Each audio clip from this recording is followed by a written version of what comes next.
Everyone welcome back to my channel success education point with Sapna. इस video में आज हम देखेंगे सोशल साइंस क्लास 10th का चैप्टर नंबर 6 है राजनीतिक दल। ये जो चैप्टर है ये आपकी पॉलिटिकल साइंस का है। हिस्ट्री की और जियोग्राफी की बुक मैं पहले ही कंप्लीट करवा चुकी हूँ, तो प्लेलिस्ट बनी हुई है, प्लेलिस्ट में जाके आप चेकआउट कर सकते हैं। तो आज हम जो है पॉलिटिकल साइंस वाली बुक का चैप्टर नंबर 6 देख रहे हैं। इसके बाद जो है अर्थशास्त्र वाली इकोनॉमिक्स वाली बुक हम स्टार्ट कर देंगे। इसमें टोटल 8 चैप्टर्स हैं। इसके बाद हम इकोनॉमिक्स वाली बुक स्टार्ट करेंगे। तो चैनल पे नए हैं तो सब्सक्राइब करके बेल आइकन को प्रेस करें, जिससे नेक्स्ट वीडियो की नोटिफिकेशन आप तक तुरंत पहुँच सके। साथ ही साथ वीडियो को लाइक और शेयर जरूर करें। सबसे पहला क्वेश्चन है, लोकतंत्र में राजनीतिक दलों की विभिन्न भूमिकाओं की चर्चा करें। लोकतंत्र में राजनीतिक दल के भूमिकाएं और कार्य, एक ही बात है। लोकतंत्र में राजनीतिक दल के विभिन्न भूमिकाओं को बिंदुओं के अंतर्गत स्पष्ट किया गया है। पॉइंट्स हैं, पहला है चुनाव लड़ना। अधिकांश लोकतांत्रिक देशों में चुनाव राजनीतिक दलों द्वारा खड़े किए गए उम्मीदवारों के बीच लड़ा जाता है। राजनीतिक दल उम्मीदवारों का चुनाव करते हैं। सेकंड है कानूनों का निर्माण करना। राजनीतिक दल कानूनों के निर्माण में निर्णायक भूमिका निभाते हैं। थर्ड है सरकार बनाना और चलाना। राजनीतिक दल ही सरकार बनाते और चलाते हैं। जो भी राजनीतिक दल विधायिका में बहुमत प्राप्त करता है वह सरकार बनाता है और अपनी विचारधारा के अनुसार सरकार को चलाता है तथा नीतियां बनाता है। फोर्थ है विपक्ष का निर्माण।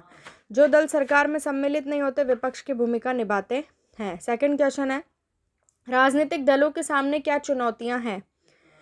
हेडिंग डालिएगा, राजनीतिक दलों के समक्ष चुनौतियां। फर्स्ट पॉइंट है इसका, दल में आंतरिक लोकतंत्र न होना। पार्टी के भीतर आंतरिक लोकतंत्र नहीं है, बल्कि सारी ताकत एक या कुछ एक नेताओं के हाथ में सिमट जाती है। सेकंड है वंशवाद। राजनीतिक दलों में वंशवादी उत्तराधिकार का चलन बढ़ गया है। यह लोकतंत्र के लिए अच्छा नहीं है, क्योंकि इससे अनुभवहीन और जन आधारहीन लोग ताकत वाले पदों पर पहुंच जाते हैं। थर्ड है विकल्पहीनता की स्थिति। हाल के वर्षों में दलों के बीच वैचारिक अंतर कम होता गया है, अतः लोगों के सामने विकल्प कम हैं। थर्ड क्वेश्चन, राजनीतिक दल अपना कामकाज बेहतर ढंग से करें, इसके लिए उन्हें मजबूत बनाने के सुझाव दें।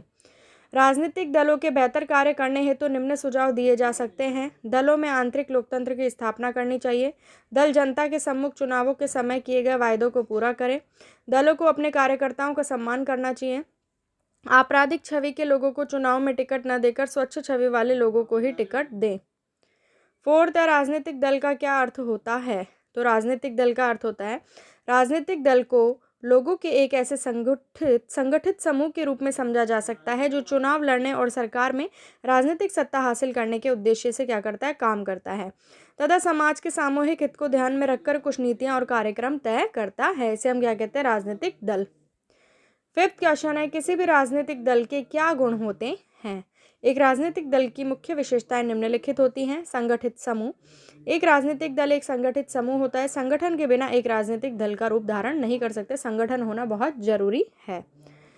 सेकंड है मौलिक सिद्धांतों पर समझौता। इसके सदस्य एक जैसे कार्यक्रम पर विश्वास रखते हैं तथा उन पर सहमत भी होते हैं। ये प्रत्येक स्तर पर उन कार्यक्रमों को ऊपर ही रखते हैं। थर्ड है राष्ट्रीय हित को प्राथमिकता। प्रत्येक राजनीतिक दल सदैव राष्ट्रीय हितों को प्राथमिकता देता है। अब है सिक्स क्वेश्चन, चुनाव लड़ने और सरकार में सत्ता संभालने के लिए एकजुट हुए लोगों के समूह को राजनीतिक दल कहते हैं। तो इसका आंसर है, ये रिक्त स्थान पूछा गया है तो इसमें राजनीतिक दल जो है आंसर होगा। ठीक है। सेवन क्वेश्चन, पहली सूची और दूसरी सूची के नामों का मिलान करें और नीचे दिए गए कूट नामों के आधार पर सही उत्तर ढूंढें। तो इसका उत्तर है घ वाला, घ का घ और ख।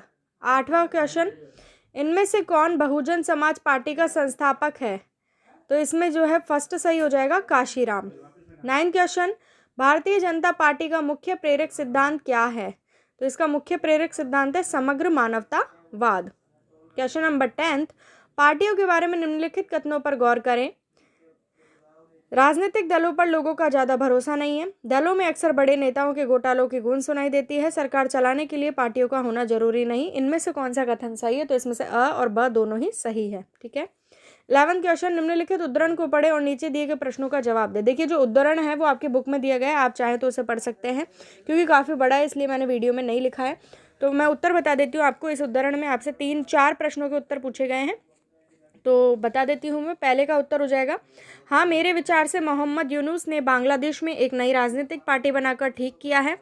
हाँ, मैं सभी प्रगतिशील लोकतांत्रिक जनता की भलाई के लिए किए गए उन लोगों के बयानों और अंदेशों से सहमत हूँ जो किसी न किसी रूप में यूनुस के कार्यक्रम से सहमत हैं। थर्ड है, इस राजनीतिक दल को सभी लोगों के हित में काम करना चाहिए, ऐसी नीतियाँ बनानी चाहिए जो सभी लोगों के हित में हो। और फोर्थ है, यदि मैं इस दल के संस्थापकों में से होता तो मैं लोगों को यह विश्वास दिलाता के प्रयत्न करता कि इस दल का उद्देश्य जनता की भलाई करना है। इस दल का स्वरूप नीचे से लेकर ऊपर तक लोकतांत्रिक होगा। तो ये थे चैप्टर नंबर 6 के क्वेश्चन आंसर। नेक्स्ट वीडियो में हम 7 के क्वेश्चन आंसर देखेंगे चैप्टर नंबर 7 के। वीडियो को लाइक शेयर और चैनल को सब्सक्राइब जरूर करें। मिलती हूँ नेक्स्ट वीडियो में। Thank you for watching my video.